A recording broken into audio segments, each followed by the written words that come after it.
Hi everyone, उम्मीद करते हैं आप लोग अच्छे से होंगे। आज हम पढ़ेंगे जमात पंजुम की इब्तदाई उर्दू सबक नंबर 9 दरख्त की गवाही।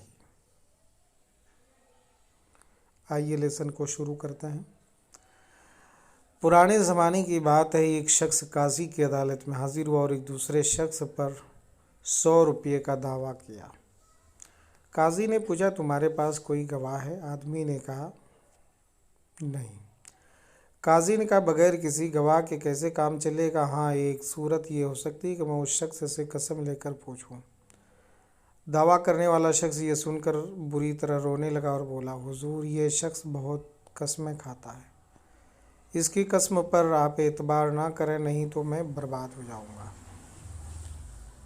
काजी ने जब उस आदमी को उस बुरी तरह रोते देखा तो वो समझ गया कि उसका दावा सच्चा है, लेकिन मुश्किल ये थी कि वह बगैर किसी गवाही के फैसले भी नहीं दे सकता था। इसलिए उसने पूरा किस्सा जानने की कोशिश की।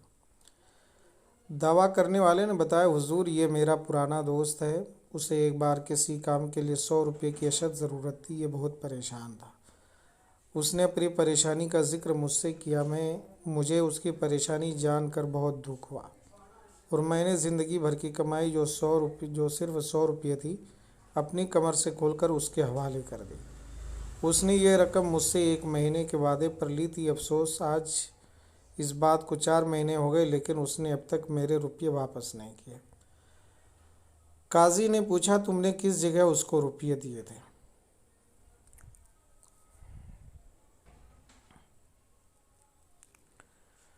उसने जवाब दिया, एक दरख्त के नीचे। काजी ने फ़ौरन जवाब दिया, जब तुम्हारा कहना यह है कि तुमने एक दरख्त के नीचे उसको रुपये दिए थे, तो फिर ये क्यों कहते हो कि तुम्हारा कोई गवाह नहीं है?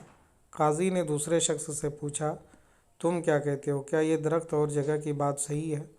दूसरे शख्स ने कहा, यह झूठ बकता है। मैंने ना उस दरख्त को देखा है और न ही उसकी जगह को जानता हूँ। इससे कर्ज लिया है मैंने तो इससे कर्ज लिया ही नहीं। काजी ने उसकी बात सुनकर कहा, अच्छा, तुम अभी यही बैठो। फिर दावा करने वाले शख्स से कहा, तुम परेशान मत हो, उस दरख्त के पास जाओ और उससे कहो कि तुमको काजी ने बुलाया है, चलो और गवाही दो। काजी की बात सुनकर दूसरा शख्स मुस्कुराने लगा। पहले शख्स ने कहा, काजी साहब, मुझे डर है कि मेरे बुलाने से दरख्त नहीं आएगा। काजी ने उसकी बात सुनकर अपनी मुहर उसको दी और कहा, यह मुहर ले जाओ और दरख्त से कहना कि यह काजी की निशानी है। तुम जो कुछ जानते हो उसकी गवाही काजी की अदालत में हाजिर होकर दो। अब देखिए आगे क्या बातें होती है। मुद्दई ने काजी की मुहर ली, यानी कि जिसने दावा किया था, और चला गया। दूसरा शख्स वहीं बैठा रहा। काजी साहब दूसरे मुकदमों को सुनने और फैसला करने में मसरूफ़ हो गए और उस शख्स की तरफ से निगाहें हटा ली। थोड़ी देर के बाद काजी ने अचानक उससे सवाल किया, वो शख्स उस जगह पहुंच गया होगा या अभी नहीं? उसने जवाब दिया, अभी नहीं। काजी जी ये सुनकर फिर मुकदमों में मसरूफ़ हो गए। मुद्दई काजी की मुहर लेकर दरख्त के पास गया। वहाँ उसने दरख्त को काजी की मुहर दिखाई। उससे कहा, काजी ने तुम्हें गवाही देने के लिए बुलाया। वो कुछ देर तक जवाब के इंतज़ार में वहाँ खड़ा रहा और जब कोई जवाब नहीं मिला तो बहुत रंजीदा होकर काजी के पास लौट आया। उसने काजी साहब को बताया कि दरख्त ने मेरी बात का कोई जवाब नहीं दिया, ना ही वो मेरे साथ अदालत में गवाही देने आया है। काजी ने कहा, तुमको पता नहीं, दरख्त तो यहाँ पर गवाही देकर चला गया। काजी ने फिर यह फैसला सुनाया, मुद्दई का दावा सही है, 100 रुपये उसे वापस दिए जाए। दूसरा शख्स यह फैसला सुनकर फ़ौरन बोला, काजी साहब, मैं तभी से यहाँ बैठा हूँ, मेरे सामने कोई भी दरख्त गवाही देने नहीं आया, फिर आपने यह फैसला कैसे कर दिया? काजी ने जवाब दिया, बेशक यहाँ कोई दरख्त नहीं आए, लेकिन जब मैंने तुमसे अचानक पूछा क्या वो उस जगह पहुँच गया होगा, तो तुमने जवाब दिया था कि अभी नहीं। अगर ये बात सच ना होती तो तुम ये जवाब हरगिज़ ना देते कि वो अभी वहाँ ना पहुँचा होगा। अब यहाँ पे देखते हैं, ये सर कुछ अल्फाज हैं और इसके कुछ माने। काजी बोलते हैं इंसाफ करने वाले को, इंसाफ करने वाला हाकिम या जज। दावा करना यानी कि हक जताना, अपना हक मांगने के लिए हाकिम के सामने दरख्वास्त पेश करना। अशद बोलते बहुत ज़्यादा, शदीद तरीन, मसरूफ़ होना, काम में लग जाना। मुद्दई दावा करने वाला, रंजीदा यानी दुखी, उदास। गौर करने की बात में हम पूरे इस सबक का खुलासा को समझने की कोशिश करेंगे। इस सबक में काजी, अदालत, मुद्दई और गवाह अल्फाज हैं जो अदालत यानी कोर्ट से ताल्लुक़ रखते हैं। काजी इंसाफ करने वाले को कहते हैं। अदालत वो जगह है जहाँ इंसाफ या फैसला किया जाता है। मुद्दई दावा करने वाले को और गवाह गवाही देने वाले को कहते हैं। अब यहाँ पर आपके सामने में 6 सवाल हैं। काजी के अदालत में दावा क्या पेश किया गया? मुद्दई बुरी तरह क्यों रोने लगा? मुकदमे में गवाह कौन था? गवाह अदालत में गवाही देने क्यों नहीं आया? काजी को कैसे पता चला कि दावा करने वाला सच्चा है? काजी ने क्या फ़ैसला सुनाया? तो अगर आप सबक को बहुत गौर से सुनेंगे वीडियो को, तो इंशाअल्लाह इन तमाम क्वेश्चन के सवाल के आप जवाब दे सकेंगे।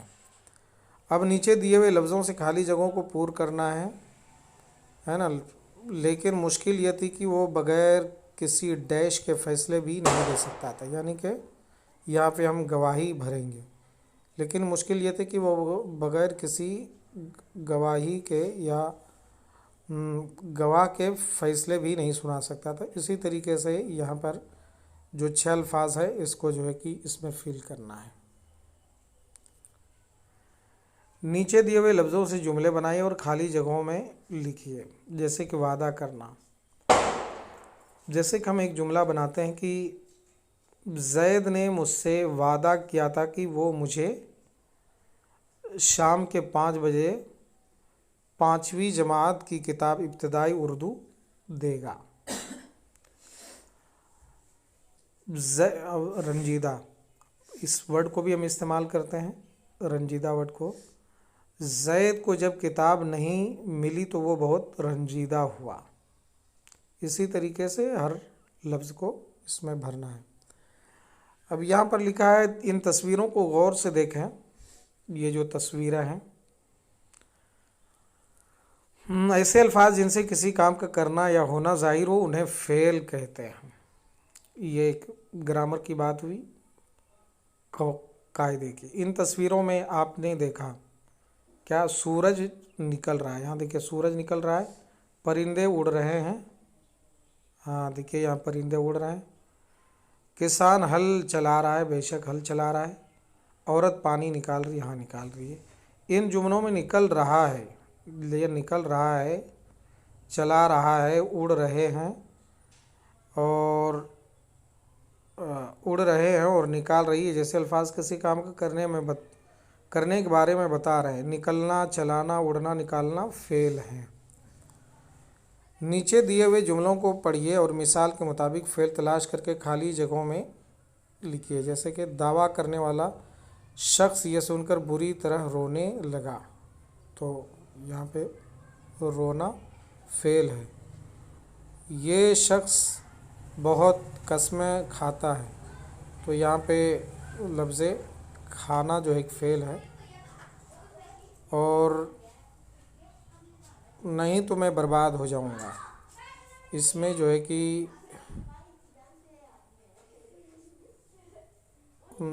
हो जाना ये भी फ़ेल है। तुमने किस जगह उसको रुपये दिए थे? किस जगह उसको रुपये दिए, तो लफ्ज़ देना जो है कि यहाँ पे फ़ेल हो जाएगा। काजी की बात सुनकर दूसरा शख्स मुस्कुराने लगा, तो यहाँ पे मुस्कुराना भी फ़ेल हो जाएगा। काजी जी ये सुनकर फिर मुकदमों में मसरूफ़ हो गए, तो यहाँ पर जो है कि लफ्ज़ सुनना भी जो है कि फ़ेल हो जाएगा।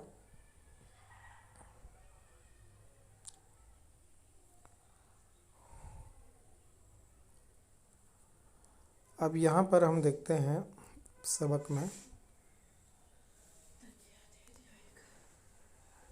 नीचे लिखे हुए जुमलों को कहानी के मुताबिक तरतीब से लिखे। तरतीब ये इधर उधर जो है कि तब तरतीब अलग अलग कर दिए हैं, आपको तरतीब वार जो है कि जुमले को बनाना है। अब यहाँ पर दरख्तों के पत्तियों पर लिखे हुए लफ्ज़ों को उनके सही खानों में भरिए, यानी यहाँ पे मुअन्नस और मुज़क्कर है, तो मुअन्नस के खानों में मुअन्नस भरना है और मुज़क्कर के खानों में मुज़क्कर को फिल करना है। हर तस्वीर के आगे उस शख्स का कहा हुआ एक जुमला लिखिए। ये तो जज है, काजी है, और यहाँ पे ये मुद्दई है, और ये जो है मुद्दई, हाँ, और ये एक मुद्दई होता है, एक मुद्दआ होता है, तो ये मुद्दआ हो जाएगा। नीचे हर लफ्ज़ के सामने तीन तीन लफ्ज़ दिए गए, हर लफ्ज़ के सही मुतज़ाद को खाली जगह में लिखिए। तो जैसे कि बर्बाद का मुतज़ाद हो जाएगा आबाद हो जाएगा, रोना का हंसना हो जाएगा, ज़िंदगी का जो है ज़िंदगी का हो जाएगा मौत, सच्चा का झूठा हो जाएगा, और हाजिर का गायब हो जाएगा, सही का गलत हो जाएगा।